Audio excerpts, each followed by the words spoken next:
Welcome back to A Better Choice Homestead. My name is Kelly, and on my channel, I focus on food, growing it, preparing it, and preserving it. On Sundays, I like to do either a gardening or a food preservation video. On Tuesdays, I do a cook with me video where I show how to make really simple, easy, healthy, nutritious meals that can typically be done in under 30 minutes. And on Fridays, it's all about freeze drying. Today's Friday, so welcome to another edition of Freeze Dry Friday. And today it's all about leftovers. If you've seen some of my last few videos, you knew I had family in town visiting from out of state, and boy, we ate a lot. But we didn't eat everything. So I made some amazing teriyaki chicken shish kebabs while they were here. And I had a lot of the vegetables still left over. And rather than let those go to waste, I'm gonna freeze dry them. So I have one tray of now frozen summer squash, both yellow and green. Another almost full tray of that squash with some yellow onions that were done. And I have on this tray a whole bunch of peppers, some mushrooms, and some pineapple. All of these were on skewers with the teriyaki marinade, and then they were put on the grill. These were absolutely phenomenal, and I really didn't want to throw them away, but I'm not quite sure how I want to use them yet, so I'm going to freeze dry them, and that's going to give me a lot longer to think about it and easily rehydrate them for use in a future dish. And for my fourth tray, we also had some leftover watermelon that I sliced up and put on here. I have done watermelon before.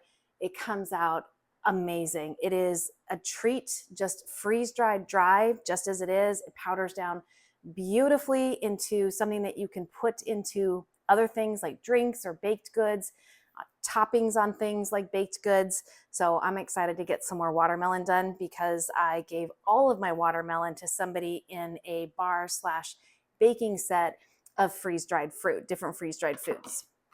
So I'm going to go ahead and we're going to go over to the freeze dryer, get these loaded in. We'll see how long they take. The yellow and the green summer squash, they do tend to take quite a while. You want to make sure that they are really, really dry. I have made the mistake because they have seeds in them.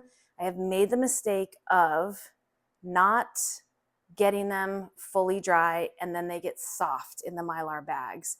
So we are actually going to be doing these using the weight test method to make sure they're dry. So you'll see how I do that, but that's not going to be until they are in the final dry process. So let's get over to the freeze dryer and let's get going.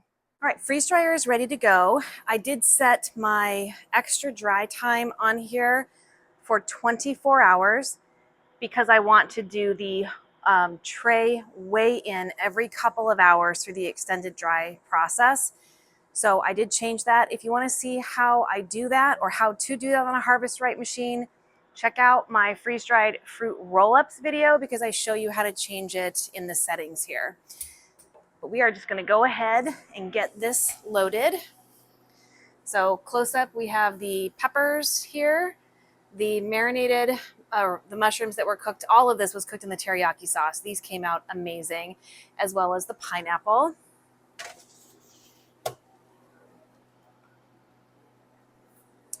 We've got almost a full tray here of some summer squash with some white onions here at the end.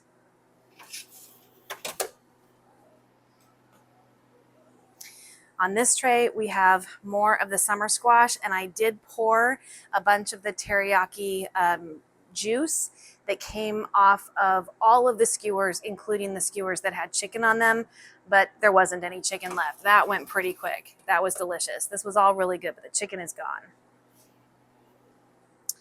And then we have our fresh sliced watermelon. Now that those are loaded, I'm just going to close the door, close the drain valve, push continue on the machine. This is going to go through a freezing cycle.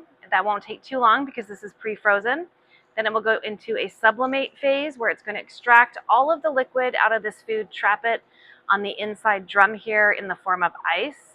Then it's going to go into a dry phase, and then it's going to go into the extended dry phase. Once it goes into the extended dry phase, I will start weighing it every few hours.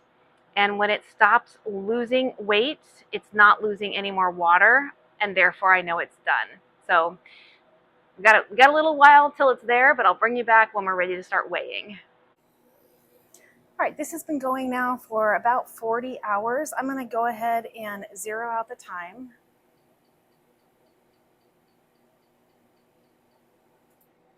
Release the drain valve.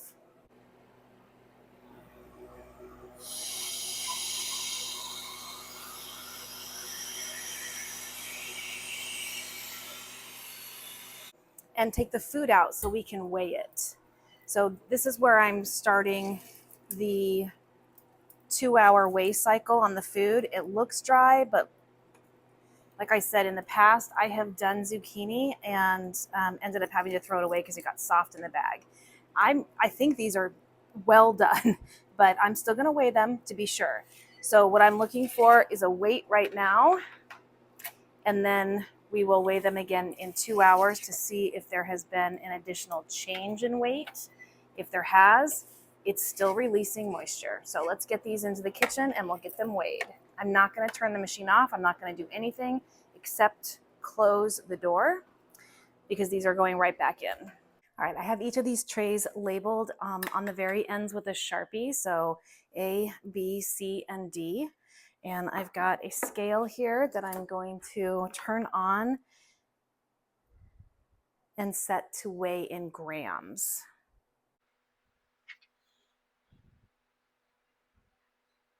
There we go.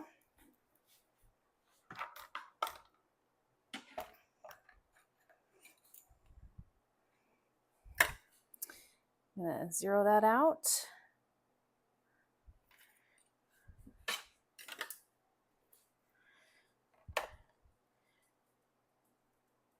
$807 grams for tray A. And I'm going to write that down. I don't need to because I'm videoing it, but if I wasn't videoing it, this is what I would do. It's really hard to write with these splints on.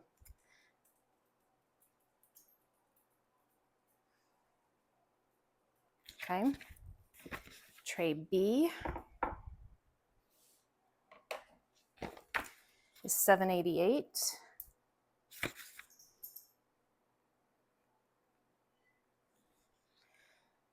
C and D. Tray C is 813. Really hard to write. And the watermelon on tray D, oh, that needs to be tarred out again.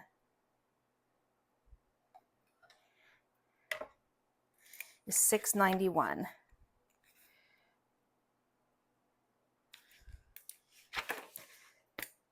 All right, let's get these back into the freeze dryer for 2 hours.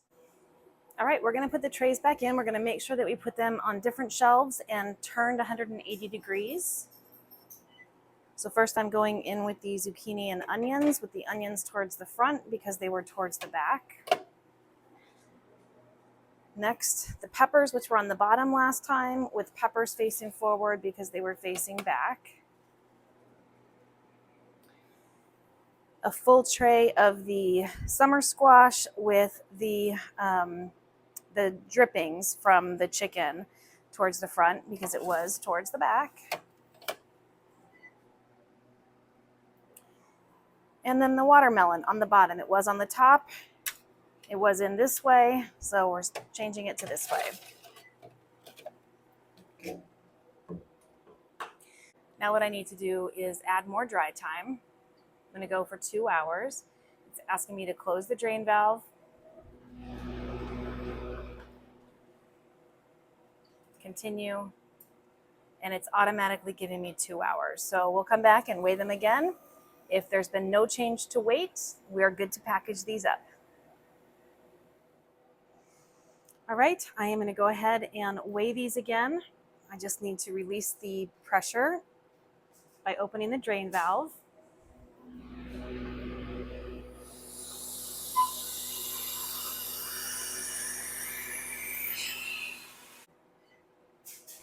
Now I can open the door. I'm just going to take these trays straight into the kitchen. We're going to get them weighed. Hopefully they'll be ready to go into their storage containers. I'm not going to turn the machine off until I'm certain that these are ready to be packaged up.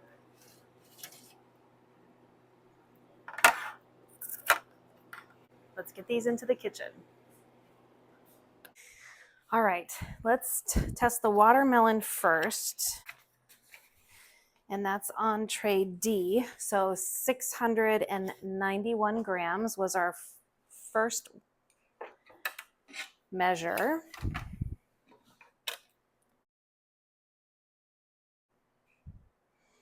Turn on my scale.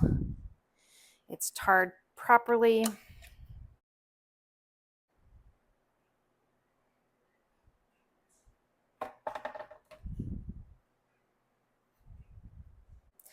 We're at 691 grams. This one's good to go. I'm going to go ahead and get these into a jar. That's how I'm going to preserve them or store them. That's how I'm going to store them. Watermelon is amazing freeze-dried. The one thing though that I do notice is that over time it loses its pink, its dark pink color, kind of fades to a very, very light pink, almost white, but that doesn't change the amazing flavor that's in here. Remember, freeze-dried anything is super concentrated in flavor. And I just gave the last of my watermelon away in my powdered down bar/baking set of freeze-dried fruits. So I'm happy to have a little bit more of this. I will definitely do at least 1 or 2 whole watermelons before the end of the season.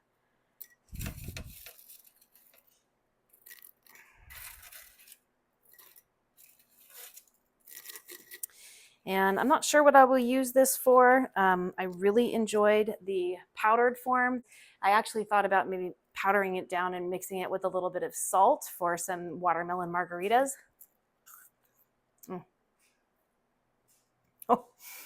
Oh, so good.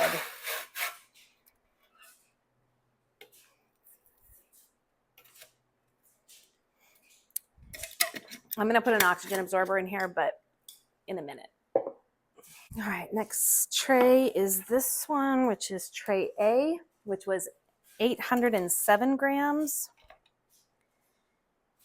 And we are still at 807 grams. This one is done as well. Tray B was 788 grams. Still 788 grams. We're good there. And last tray was tray C, and this was 813 grams.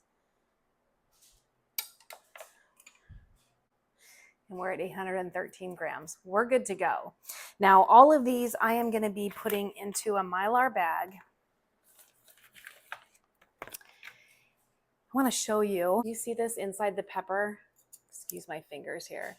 But that is the drippings, the sauce, the teriyaki sauce that was on all of the vegetables as well as the meat. So I think this is going to be incredibly flavorful no matter what I choose to do with this. Maybe heat it up in a stir fry with some new chicken. I kind of want to taste the pineapple. So this is pineapple that was on a shish kebab skewer, and it was marinated with the teriyaki sauce. It was incredible right off the grill.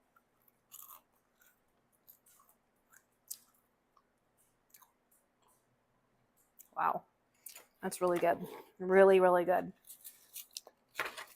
All right, I'm gonna get these loaded in before they start hydrating in the humidity.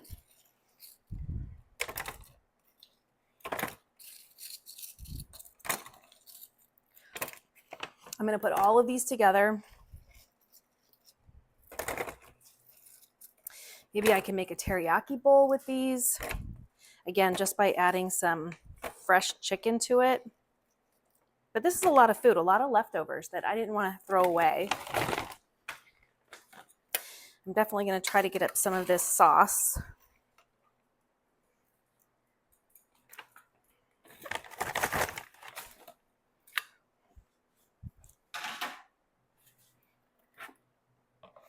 Over here we've got the summer squash and a bunch of sauce.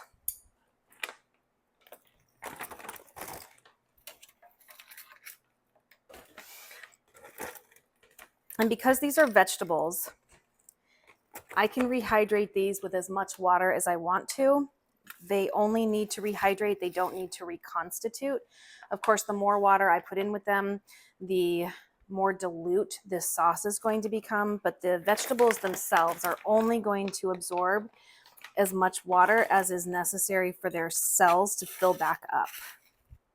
So a lot of people ask, well, how much water do you need? What's the ratio? Do you have to weigh your food before and after and, calculate the loss of water and add exactly that much water back in? No. Only if you're going to be reconstituting something, which is getting something back into a semi-liquid form. Think of yogurt, mashed potatoes, where consistency is key. If these are whole foods, fruits and vegetables and meats, they're only going to absorb the amount of water that they need. So it doesn't matter if you put too much water in.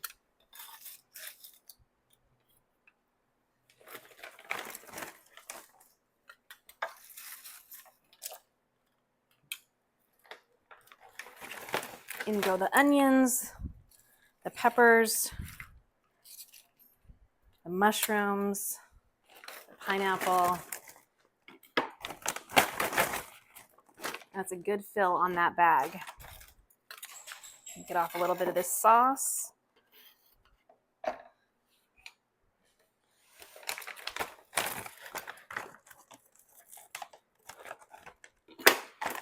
going to put in a 300 cc oxygen absorber, which is appropriate for a 1 gallon bag.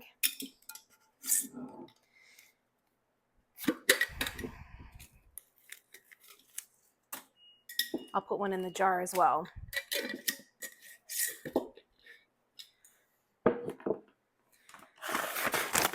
I'm going to get that zipper closed, and then I'll pull out my impulse sealer and get this fully sealed.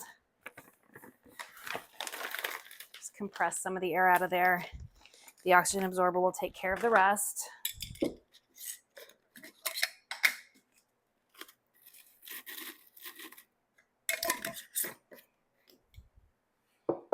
All right, let me get my impulse sealer and we'll finish up. All right, I've got tear notches on here, so I'm gonna seal this above the tear notches so that when I use the tear notches, it'll take off the heat seal that's at the top. So I wanna make sure that the tear notches are not on the heating plate.